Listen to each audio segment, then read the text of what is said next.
everyone, Haji here, and today I thought I would do a top 5 favorite manga video. And the only rules for this is it has to be in my collection. So that means no scans, no series that I might have had a week ago, a month ago, a year ago, yesterday, but got rid of.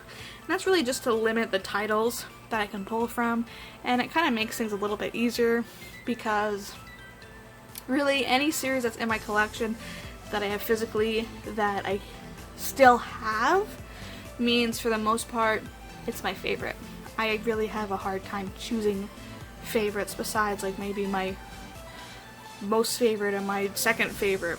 Anything after that I pretty much love equally, but I figured I would do, 5 series that I love and the 2 series that I love the most, I guess is how I'm putting it. So, with that, we're going to start with number 5, and it's going to be To Your Eternity. Now, To Your Eternity, has gotten me many times. I have cried pretty much in every volume except for one, which honestly is how I judge a series. If a series really makes me cry, or makes me angry, or upset, or anything, I think it's a good series, personally. That's how I gauge things. It's if it can produce an emotional reaction. I love things like that. So, To Your Eternity has definitely made me cry multiple times, and there have been times where I've had to put it down. I had to be like, okay, this is getting too much for me, gotta put this down. But it's, let's see. An orb was cast onto the earth after metamorphosizing into a wolf. It joins a boy on his bleak journey to find his tribe. It learns and evolves, transcending death even when those around it cannot. So, with that, you gotta kind of have to see where that's going, right? Like, I know it's been out for a while, but I don't really want to spoil too much or really anything, because this is one of those series that I think you should just jump into without knowing too much, so that way you get like the full effect. But basically it's about this boy who can create things using his own body and even transform into people who he knows, who have like a deep bond with. So he's basically immortal. He can't die. He really can't. He can regrow limbs and regrow, a head. It's just he can't die. And it's basically his journey to learn what it is to be human and what he is and what his purpose in life is, and all the people he meets along the ways and all the things he gets into. And really, the art is also just amazing. And it's just, I describe it as smooth. I think it's smooth. The lines are really nice. The backgrounds can be really detailed. It's just really a nice read for me personally, because it's not too all over the place. It's not too complicated. It's very, I guess in my words, simple. Simple yet detailed, I guess. And I just love the series. I've read all the way up to volume 9, and I really can't wait until volume 10 comes out in September, I think it is. But that is To Your Eternity in my number 5 spot. And with that, we shall move to number 4, and that is After the Rain. And if you have watched my videos at all, you will probably have heard me talk about After the Rain and how much I love it. It's I think it's a more serious romance series. It's I don't think it's shoujo, it's something else. It might be shoujo. I don't know. But I would describe the story in my own words I'm just really bad at it, so what I'm going to do, like I did with After the Rain, with To Your Eternity, is read the back of the book, which I kind of have to like maneuver myself. Forgive me if I pronounce the names wrong. I'm not good at it. I'm also not good at reading. I can't read, so you know. Anyways, Akira Tachibana is a reserved high school student who was the star of the track and field team, but had to quit when she got injured. Sidelined and depressed, Akira stops in at a family restaurant one rainy day, and after the manager, a 45-year-old man with a young son, serves her free coffee. She is smitten and soon takes a part-time job at the restaurant. Despite the age gap, Akira is drawn to his kind nature, and little by little, the two begin to understand each other. One day, she decides to tell her manager how she feels. But how will he react? Dun dun dun! Basically, that's the story. She was injured in a track and field incident and stopped running. Mainly because I think she tore her Achilles tendon and could no longer run. So she quit track and field, like it said, got a job at a family restaurant.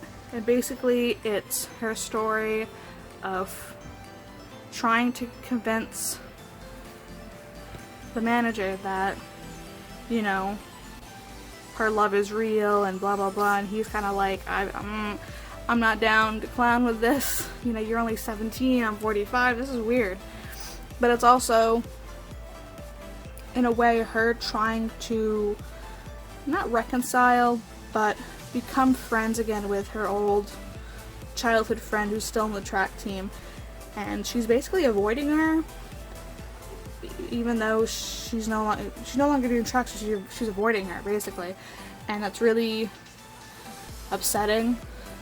So it also deals with that, and just, it's interesting. I love it personally. If it's not that age gap is not your thing, I would just stay away from it completely. But these vertical omnibuses are really well done. All of them have color pages in them, usually more than one. Let me see if I can find that second one that I know is in here. Where are you? I see you. So that's the only one in here. But also I really do enjoy the art in this as well, though sometimes I think Tachibana has a little bit too much leg, you know, compared to the rest of her. It's like, girl, whew, you got too much leg there. You good? But I personally find it really cute. I think it's done very tastefully, very slowly, very carefully. It is a very large age gap, and honestly, nothing happens. I think she asked him to take her out on a date once, and then go see a movie, and like to a cafe, and that's it. And he's very like self-conscious about it because he knows how it looks. But really, I would consider a slow burn. It's just not a lot happens. It's really just slowly, each volume, things happen little by little. Volume 4 is when things start getting really spicy. Like, things are gonna happen in the next volume or the one after that, so help me. I'm dying here. We gotta know what's gonna happen. We have to know. But that's After the Rain in the number 3 spot. And next is number 2. And that is A Silent Voice. Now, Silent Voice I actually read before To Your Eternity, and this is another one that I cried every volume. It just, whew, it hits. Shoya is a bully. When Shoko, a girl who can't hear, enters his elementary school class, she becomes his favorite target, and Shoyo and his friends goad each other into devising new tortures for her. But the children's cruelty goes too far. Shoko is forced to leave the school, and Shoyo ends up shouldering all the blame. 6 years later, the two meet again. Can Shoyo make up for the past mistakes, or is it too late? This, this one kind of hits close to home in a way. I was never really bullied so much as a kid. I mean, in a way, like, minorly I was.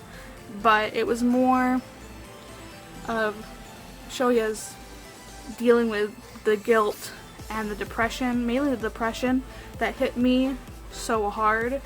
And it's kind of like, I get that, I feel it, you know? But this is just, I think it's just a really good series. It's another different series, you know? It's really all about Shoya and Shoko reconciling and him dealing with the fact that that bullying is still following him throughout his high school life and his inability to make friends because of it. And it's just, it's a wonderful series. It really is. I really recommend this for anybody. And the art in this is also good as well. It's always, I mean, it's by the same person who did To Your Eternity. Of course it's good. It's just, wow, it's one of my favorite series, obviously. It's just, it hurts, but it hurts in a good way, you know what I mean? But if that's your thing, which I think it should be personally, please pick it up.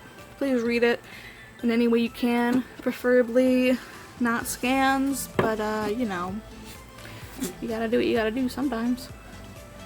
But that is a silent voice. And number 2, I'm gonna give you a few seconds to guess what my second favorite manga is.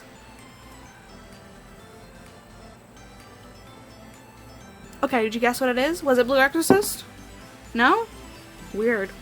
I'm pretty sure. I mean, I would have guessed Blue Exorcist, but that's me, I guess. So, if you don't know what Blue Exorcist is, I'm not reading all that. It's basically, what's his name? I can only ever remember Yukio's name. What is your name, sir? It's not Rin, is it?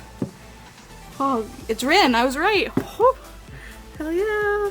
But it's basically about Rin, who is the son of Satan, and dealing with that while also trying to be an exorcist, as well as his twin brother Yukio, which, whew, I love Yukio. He's my favorite. I love him. And volume 21, things are getting spicy with him. Cannot wait for volume 22, because I don't read it any other way. But this is just a staple, I think. I mean, I don't know if a lot of people have this in their collection. I'm trying to think if I really remember any videos where they're showing their collection, like Blue Exorcist. I think a lot of people mainly have like One Piece and Naruto and Dragon Ball Z and Bleach, but not so much Blue Exorcist. Blue Exorcist is another series where I just love the art, and this actually was given to me by a friend of mine. Well, we're no longer friends, but that's not the point. She gave me the first 2 volumes for my birthday, and actually when I went to go make this video, I took this out of the bookcase and it still had that little tiny Books A Million or Barnes & Noble sticker on the back that doesn't show the price, I don't think. It's just like, this is what it is. And I'm like, oh, okay. That's been there for years. But this is one of my favorite series. I love the art, but I love the backgrounds specifically, because I think when you get wide shots of the background, like that one with the True Cross Academy, you just, like right here, it's, to me, I just love these. I think they're really detailed, they're just really pretty, and I just love them. Try not to read this volume while I'm making this video, because it's been a while since I read that first one. I can't wait to see where it goes. I really can't. But that's volume 2. That's Blue Exorcist in the second position. Second position? The second spot. Oh my god. And finally, number 1, my all-time favorite manga, the manga that I would buy 20 times if I had to. Just, I love it. What do you guys think it is? Take a guess. I bet you won't guess it. Did you guess it? Was it Master Keaton? No? Oh, that's awful. But Master Keaton. I bought this on a whim.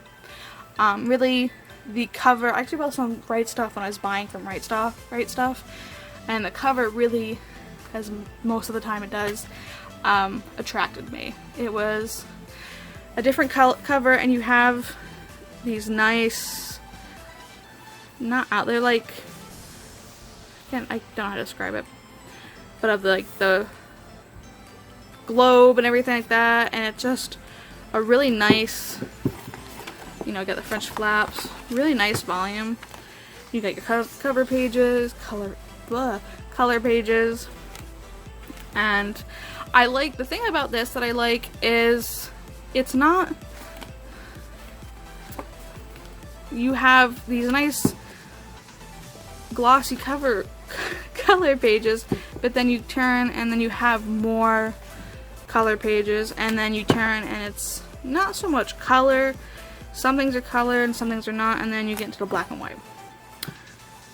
This is my all-time favorite series, and I know a lot of people talk about Monster and how that's so good. I still have not read it. I probably won't read it until I have all of the Perfect Edition volumes, and I hope I love it as much as you all do. But Master Keaton is my favorite. I like how it's really placed in real world events that are happening at that time, and just, it's very real. You can see a lot of this stuff happening. Also, Taichi Keaton, I love him. I absolutely adore him. I love his character. He comes off as like a goofy kind of character, but when it gets serious, he's like serious. He knows his stuff. You can't win, you know? But basically he is, oh my god. Let me just read this. Oh my god.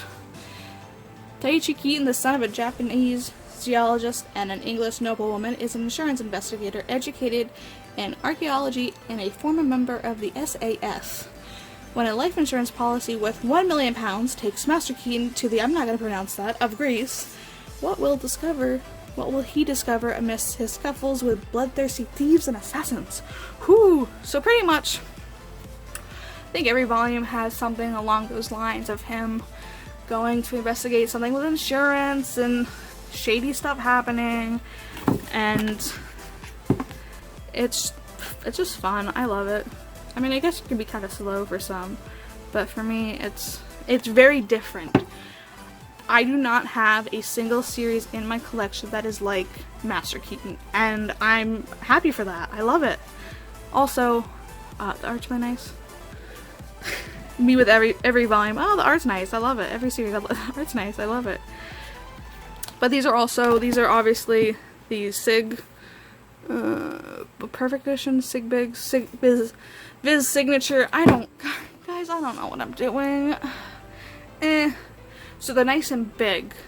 They're nice and big. They have these nice big pages. You know, you don't have to worry about bending out your spines like Dark Horse. And it's just, if you like Monster, you're probably gonna like Master Keaton. I'm just saying. But this also has an anime, which I'm kind of watching. I think I have it downloaded somewhere. I haven't finished it, but if you're not sure if you're going to like it, I do suggest watching the anime. It's older, I think early 2000s, I want to say, maybe late 90s, but I think it's worth a watch. I watch it in the English dub just because the dub's not that bad. I don't think it is. The only problem is, unless you can find DVDs of it, which you're not going to, no one has it streaming, so unfortunately you're going to have to download it somewhere or find a website that has it, which can be an issue. But thank you for listening to me ramble. Sure, it didn't make a lick of sense, and it probably wasn't very informative, but I had fun making this. I had fun showing you the series that I consider my favorite. And really, that's all that matters. So I hope to see you again. I hope you all have a fantastic day. And I hope you maybe check out some of these series that I have in my video. Specifically Master Keaton. Please, please check out Master Keaton. Oh my god, I will die if you don't. Okay, bye!